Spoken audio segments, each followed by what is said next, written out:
My question is to the Minister of Northern Development, Mines and Forestry. Minister, you come from Northern Ontario, so you see the same thing as me. Town after town in Northern Ontario who have lost their only employer in the forest industry, the northern economy being devastated, people being unemployed by the thousands across the north. Your response so far in 7 years has been pretty inadequate at best. Now tomorrow you're going to make this announcement in Sudbury about the growth plan. Tell me why anybody in Northern Ontario should think that any plan you bring forward today is going to be any different than what you did over the last 7 years. Minister. Well, thank you very much, Mr. Speaker, and I'm delighted to have an opportunity to speak about our excitement at being able to release the growth plan, which is an economic vision for the next 25 years. For Northern Ontario, the second growth plan released in the province, a real priority of our government, obviously, is Northern Ontario, and we are going to be looking at ways that we can guide investment decisions from Southern Ontario based on what Northerners have told us. This has been a 3-year consultation period. We've talked to thousands of Northerners. They've given their advice to us.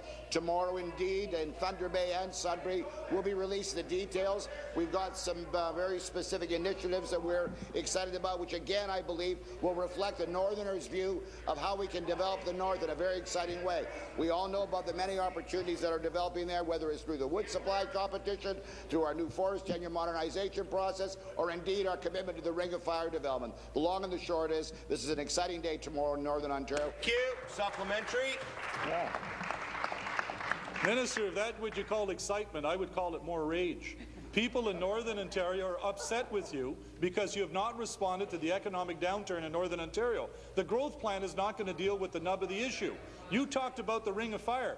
Cliff Resources has said they're not going to build a refinery smelter in Timmins, in Sudbury, in Thunder Bay or Greenstone if we don't deal with the price of electricity. They're going to do it somewhere else. Now, I don't expect tomorrow for you all of a sudden to fall off the turnip truck and finally understand that you got to do something about the electricity prices. So I ask you again, if you're not going to deal with what are the real issues in Northern Ontario, why should Northerners have any confidence in what you have to announce tomorrow? Sure. Mr. Speaker, we are responding in a very direct way, and we have already, as a result of our discussion to the growth plan, brought forward incentives that are going to help the industries in the north.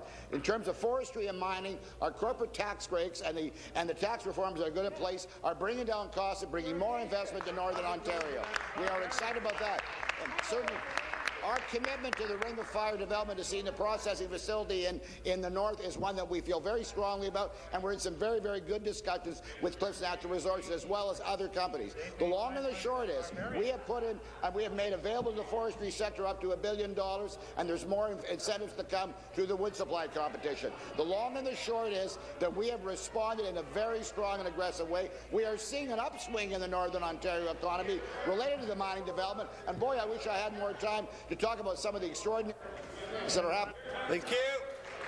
New question, the member from Scarborough.